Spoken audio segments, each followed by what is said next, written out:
Nabi Ibrahim itu pernah minta umur panjang. Keren umur panjang. Sama Allah nggak dijawab. Datang orang tua gitu mertamu ke Nabi Ibrahim. Terus disuguhi dikasih kurma. Apa itu? Kok kurma apa? Anggur. Anggur yang sudah matang. Matang sekali. Sudah dimakan. Setelah dimakan meler keluar lagi. Dimakan lagi meler lagi. Terus Nabi Ibrahim masuk lagi ke kamar. Ya Allah, doanya tak cancel. Nanti kalau saya tua kayak itu. Jadi Allah itu nggak jawab langsung tapi ngirimkan itu. Akhirnya ya Allah nggak jadi. Nanti takut itu. Saya pernah ngalami jadi kiai tadi ada ibu-ibu ya kurang ya nggak pati cantik lah. Suaminya tuh miskin sekali. Minta doa saya supaya kaya. Bareng tak kasih pertimbangan itu udah nggak usah nggak jadi itu. Jadi itu kearifan. Tapi kearifan ini harus kita tanamkan. Saya nggak bisa membayangkan Indonesia yang besar ini. Andai kan tidak ada qanaah, nerimo ing pantun. Coba sekarang ada COVID.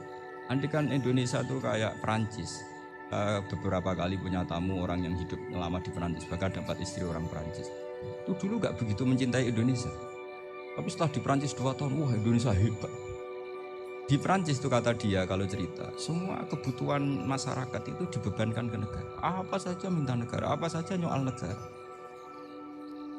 Sementara Indonesia, coba kalau Indonesia mengalami seperti ini kok tidak ada qanaah rimo ing pantun, bisa kios Indonesia. Orang miskin nyalahkan negara, kelaparan nyalahkan negara, apa saja. Ini barokahnya dididik kiai, jogeman nyalahno wong liya. Urip pun romo ing pandum, diame. Sampai gak ngerti kalau Covid.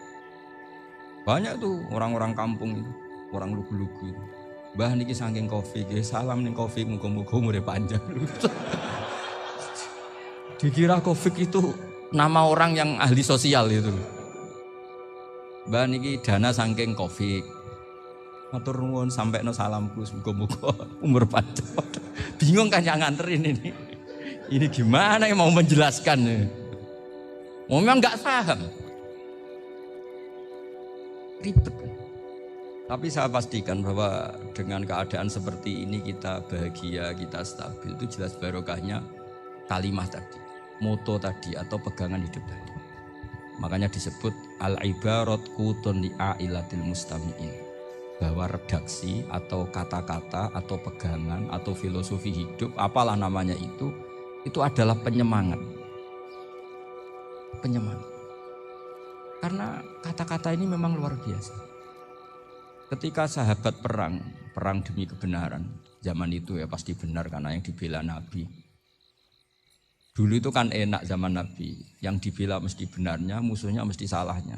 Jika dulu itu memang harus tegas. Kalau sekarang mau tegas gimana? Yang kamu bela tidak mesti benar, musuhnya tidak mesti salah. Ribet kan kalau misalnya saya tukaran sama Pak Rektor, kamu mau bela mana kan bingung. Saya tidak mesti benar, saya tidak Nabi. Pak Rektor apalagi nggak mesti benar lagi kan? Ribet kan? Jadi kalau kita mau perang sekarang itu mau pede gimana? Enggak. Makanya banyak ulama sekarang tuh mau tegas tuh nggak berani karena ya banyak hal yang abu-abu lah wilayahnya. Misalnya pilihan presiden atau pilihan bupati, pilihan menteri. Kamu mati-matian bela itu, yang kamu bela tidak mesti benar, musuh kamu tidak mesti salah. Misalnya pilihan bupati, wah ini kabupaten ini baik kalau bupatinya ini, yang satu bilang ini, terus tim suksesnya kamu tanya, kamu yakin? Ya tidak juga. Lah kenapa semangat? Kan saya botohnya paling alasannya ya itu aja, bukan yang lain. Beda dengan zaman Nabi, nabinya mesti benar, Abu Jahalnya mesti salah, kan enak aturan mainnya jelas. Singkat cerita dalam perang itu banyak sahabat yang ngalami luka, ngalami apa. Kemudian curhat ke Nabi, ya Nabi gara-gara derekkan jenengan, ngikuti jenengan saya harus ngalami seperti ini. Ngiranya orang itu diapresiasi sama Allah keluarnya. Ternyata sama Allah gak diapresiasi. Malah diturunkan ayat intakunu ta'lamuna fa innahum ya'lamuna kama ta'lamun wa tarjuna minallah ma'ala yarju. Kalau kamu sakit karena perang, orang-orang kafir itu ya sakit, itu saja berani padahal demi kekafiran. Wa tarjuna minallah ma'ala yarjun, padahal kamu punya nilai lebih yaitu berharap kepada Allah yang mereka tidak punya. Saya jadi kiai itu ya kadang mangkel. Karena yang benci ya benci, yang seneng itu ngel-ngel loh kayak Pak Bejo. Jadi semuanya ribet. Iya, yang benci ya ganggu, yang seneng ya ganggu, tambah nemen. Seribet. Tapi kalau sudah ingat bandar narkoba, mereka berhadapan dengan polisi, kadang ditembak karena kesalahannya terlalu fatal. Antar persaingan mereka juga bisa tembak-tembakan karena merebut pasar narkoba. Itu saja mereka berani. Kok kita yang jadi kiai kadang dicium tangannya, dihormati gak berani, hanya takut musibah-musibah kecil lah, atau problem-problem kecil. Nah iya, kalau kita bandingannya gitu. Kalau kamu mau tahajud kedinginan, itu masih nanti dihisap Allah itu gitu. Maling ayam itu keluar malam-malam, hanya dapat ayam. Itu gak takut dingin. Ya gak takut digebuki masa. Kamu mau tahajud saja takut dingin. Makanya nanti hisapnya orang soleh itu nanti dijajarkan orang dolim. Terus diperbandingkan. Wah itu habis kamu kalau itu. Jadi misalnya Unisula mau rapat, tapi ini malam, kalau malam dingin nanti sama masuk angin. Anak-anak pang di perapatan aja berani kamu.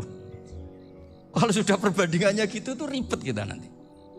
Makanya itu kalimat itu moto atau filosofi hidup. Sehingga diulang lagi nasihat itu. Iyam saskum korhun faqad masal qoma korhum mislu. Kalau kamu kena luka, orang-orang yang enggak benar juga akan kena luka. Itu aja berani demi ketidakbenaran. Masa kamu demi kebenaran enggak berani? Akhirnya orang itu, ya itu kalimat, itu heroik. Makanya kita ini penting ya, makanya tadi himne Unisula dimulai kalimat thayyibah. Karena kalimat ini yang menjaga kita, kalimat ini. Misalnya tentang Tuhan. Kenapa orang Islam imannya kokoh seperti ini, termasuk yang sudah hidup di Amerika, di Australia, di mana-mana. Itu ya barokahnya ajaran atau barokahnya kalimah. Saya sebut kalimah saja pakai bahasa santri. Karena la ilaha illallah itu dalam tradisi santri disebut kalimatu haqqin aliyah nahya wa aliyah namut wa aliyah nub'as. Ada yang riwayat wa biya nub'as insyaallah ta'ala minal amin. Kenapa mereka di mana-mana meskipun sekolah di Amerika, di Australia, bahkan di Uni Soviet tetap mukmin? Itu barokahnya ajaran yang benar. Allah itu siapa? Tuhan. Tuhan itu sifat dasarnya apa? Awal. Dia harus wujud awal sebelum makhluk yang lain. Sehingga ketika ada negara yang maju, yang tertib, manajemennya tertib, masyarakatnya makmur, tapi punya Tuhan yang tidak seperti itu, tidak awal, itu sudah gak nyaman. Karena ndaklah keren Tuhan saya, karena Tuhan saya itu al-awwal, zat yang pertama. Tuhan saya keren lah, zat yang gak mati. Tuhan yang gak mati, yang gak pernah mengalami kematian. Sehingga tontonan atau yang dilihat kenikmatan-kenikmatan yang lain ini tidak mengubah dia pendirian tentang Tuhan. Karena mantapnya satu kalimat tadi bahwa Tuhan itu ya harus satu, harus awal, harus tidak mati, tidak rusak, tidak mengalami apa-apa yang membahayakan. Sehingga ketika ditawarin Tuhan yang lain meskipun menjanjikan secara finansial atau kemakmuran, mereka gak tertarik. Itu coba, itu barokahnya makmur apa barokahnya ajaran? Barokahnya ajaran. Sering negara Islam itu kalah makmur dengan mereka, tapi barokahnya ajaran ini tetap apa? Tetap Islam. Makanya Nabi Ibrahim, Nabi yang sukses bikin wa ja'alaha kalimatam baqiyatan fi aqibi. Sehingga kita ini bekti sama orang tua misalnya, itu ya karena ajaran. Suwargamu itu karek wong tuamu. Nak wong tuamu ridho, Allah ridho. Nak ora ridho, Allah ora ridho. Ridho wa fi ridhol walidain wa sakhatu wa sukhtu wa fi sakhatil. Sehingga ketika ada orang tua yang agak brengsek gitu, anak-anak tetap hormat. Punya orang tua yang miskin, yang sudah miskin, tukang tombok nomor, banyak kan di kampung gitu. Ya tetap hormat. Coba kalau dari awal kita ngajari orang tua kamu hormati ya, kalau baik, kalau enggak usah. Bisa geger Indonesia. Tapi barokahnya ajaran-ajaran itu Indonesia tertib karena ada ajaran. Dan ini di sini pesantren dan Unisula semua harus berkontribusi membuat ajaran yang benar itu adalah ciri utama Islam. Sehingga Islam ini dimulai dengan ajaran kalimatu haqqin aliyah nahya wa aliyah namut. Sehingga kita tenang seperti ini. Saya ini termasuk kiai yang tenang. Meskipun kata orang banyak saya ini kiai besar, tapi termasuk kiai yang paling tenang. Termasuk yang paling tenang. Karena saya ini pakai mazhab orang-orang hebat. Saya berkali-kali cerita, orang kayak Imam Syafi'i itu Orang yang luar biasa. Saya berkali-kali cerita. Orang yang tadi nyium tangan kamu ya Imam Syafi'i, di belakang tuh ngerasani kamu, menghujat kamu. Jawabannya enak saja.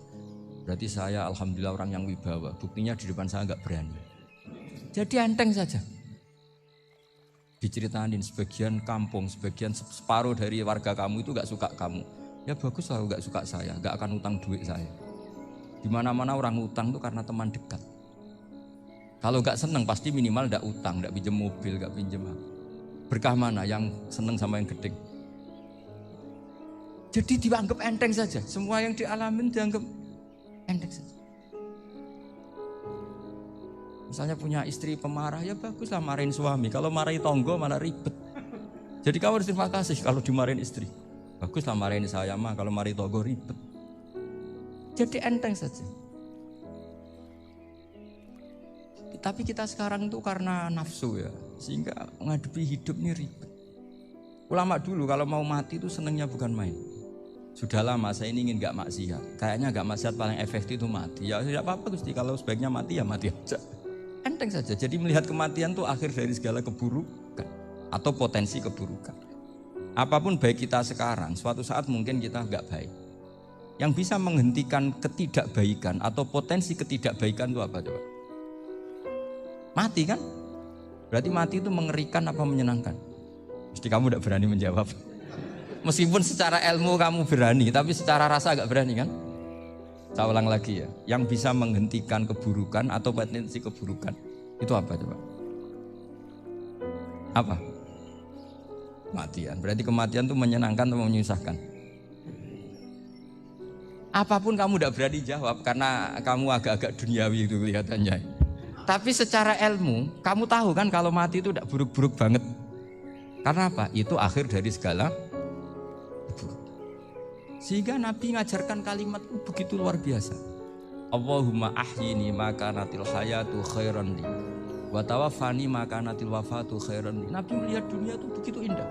Ya Allah, kalau saya ini hidup, anggap saja hidup ini ziyadatan li fi kulli khairin, menjadi modal saya menambah segala kebaikan. Jika suatu saat saya mati, anggap mawon rohatan li min kulli syarrin, itu akhir dari segala keburukan.